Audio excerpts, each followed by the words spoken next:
Hey guys, welcome back to my channel. We are going to be finishing up my houseplant tour, part 3. It's been a long day. So let's go and get into the video. So the majority of my plants that I'm going to show you on this last part of my houseplant tour for July, we all know how many houseplants we add every month. I know you do.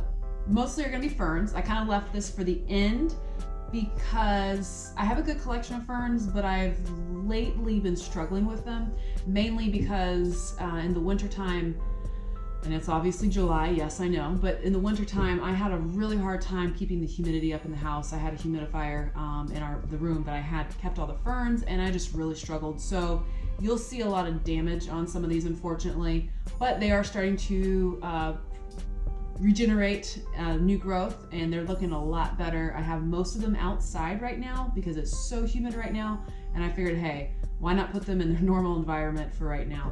So let's get started with the first one. Yeah, we're gonna get started with this guy. This is my Crocodile fern, and as you can tell, he has suffered a little bit of damage. This is actually leftover from winter, and I guess I should probably clip that off, but I really don't want to. I feel so badly. This is one of my favorite ones, but we've actually come to an understanding now.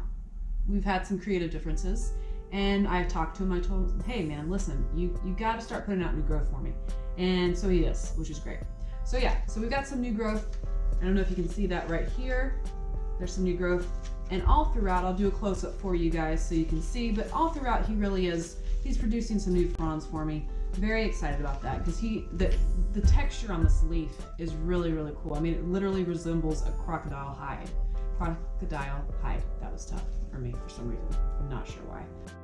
Anyway, yeah, so it literally is scaly and has the texture and the feeling of what I would think a crocodile would feel like. Never felt a crocodile and don't intend to, but let's just go with reptile on that. So yeah, this is the Crocodile fern.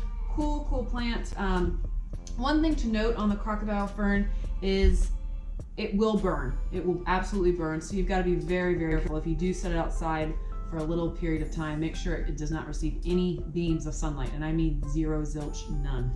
No beams of sunlight. So again, on this, it's going to be very similar to all your other ferns, and most of these ferns actually are going to have very similar care instructions. I will tell you differently throughout if it has a different one, and there are some different ones in here that will have different care instructions, but this is not one of them. And again, likes to be moist, likes to stay wet. I will not say sopping wet or soggy soil, but it does like to be moist throughout. So another great cool house plant, the Crocodile fern. So the next house plant that I'm going to show looks really bad, and please don't judge me on this one, but it looks pretty bad, I'm not gonna lie. This is my heart fern, and as you can tell, it's struggling. However, we have a lot of new growth, a lot of new fronds coming up, and what I did wrong with this guy, and I'll go straight up and tell you, I over-fertilized, so I ended up burning a lot of the plant. But again, I've moved him outside, like I told you before, and I'm getting a lot of new growth, and I'm very, very happy about that.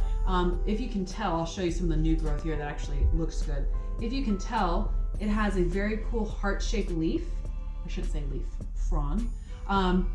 So that's why it's called a heart fern. And another neat thing that takes place with this guy is you actually have fronds growing out of fronds, or leaves growing out of leaves.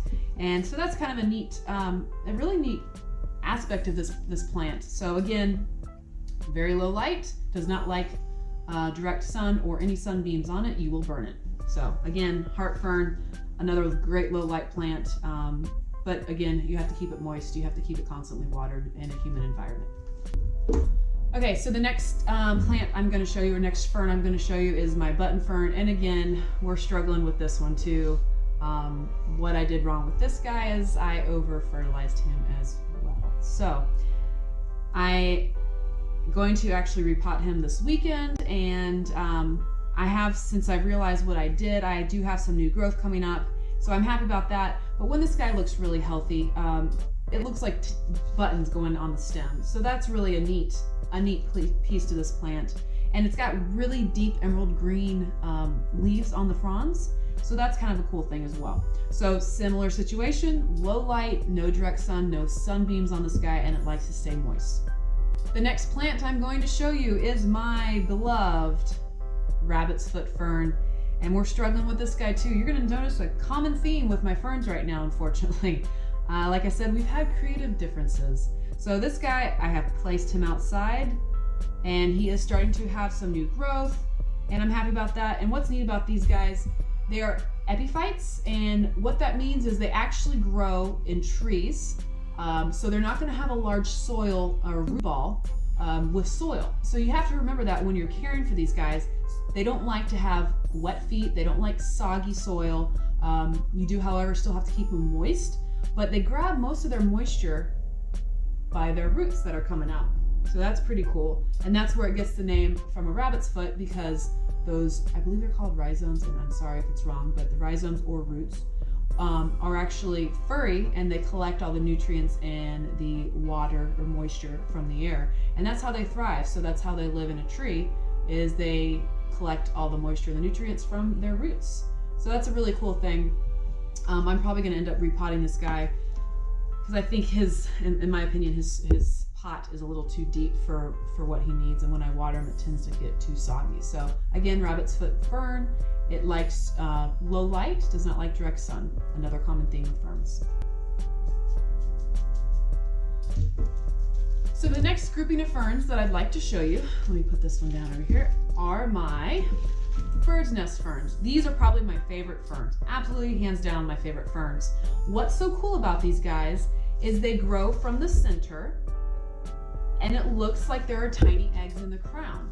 So in the crown, which resembles, we'll just say, a bird's nest, the little fronds that are coming up look like eggs sitting in a nest. So these are really, really cool. Again, no direct light on these guys. It can take medium light or even high light as long as it's not direct. It's got to be indirect. Another issue with these that I have been kind of pushing through is lack of humidity during the winter time. I did have some burning on this guy. I actually just recently pruned, I shouldn't say pruned, but cut some of the dry off, and he still has a little bit that is remaining. As you can see here, a little bit remaining from winter damage. I actually just repotted him, so I'm pretty happy about that. He is growing very, very well. If you see all the new growth, very happy about that. So he's doing well. The biggest thing I can tell you about bird's nest ferns, and I've seen so many people kill their bird's nest ferns because of this one issue. Okay, so they're watering correctly. They're watering when they're supposed to be. They don't allow the soil to get dry. Great, that's perfect. However, are they watering in the middle of the plant? Yeah, they are. And what happens is that water sits in the nest or the crown, and it rots out the plant. So the number one tip I can give you for dealing with bird's nest ferns is water around the pot. Around the pot. Do not water in the middle. You will kill a plant. It will rot. So make sure you are watering around the perimeter of the plant and the pot itself. That's the biggest thing I can tell you. And also fertilizing, make sure you do half the dosage on the fertilization for these guys. The next fern that I want to share with you is my Elkhorn Fern. So this guy's pretty cool. He is another epiphyte, which means he grows in trees and does not require a massive amount of soil around its root ball. I will be actually probably this weekend mounting him on a piece of wood, and I'll probably do a video. Let me know if you guys are interested in that. Comment below if you'd like to see that. But again, I am going to mount him on a piece of wood. I'm pretty excited about it. I think it's gonna look pretty cool.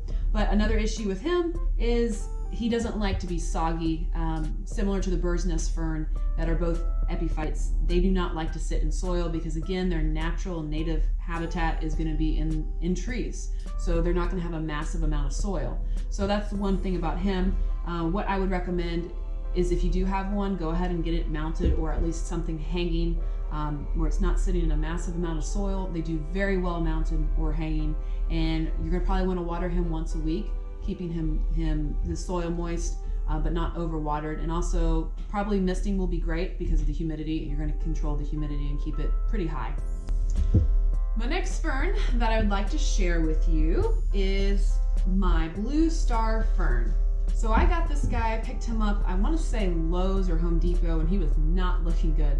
But he was really unique because he has a bluish tint to his leaves or his fronds, and I just had to have him. He was really, really cool, especially the way he grows. Most of your ferns are going to be very, and I say most, very delicate, lacy fronds, and this guy, absolutely not. Huge fronds, really cool, and again, the color just really got me. Now keep in mind, he has been outside, so he's a little wet right now, so he's not showing his true color, but really cool plant. He's in a hanging basket. I'll probably eventually transplant him into just a normal pot, but so far so good. He's got a lot of growth coming up, and again, similar to all the other ferns, low light does very well. If you are going to put him in a brighter light area, make sure it's not direct sun or no beams hitting the fronds. You will burn them, which I think was what was going on at wherever I got him from. Like I said, it was either Lowe's or Home Depot, and he was getting burnt. So still dealing with a little bit of that. I've cut off quite a bit, and we've got a lot of new growth coming up.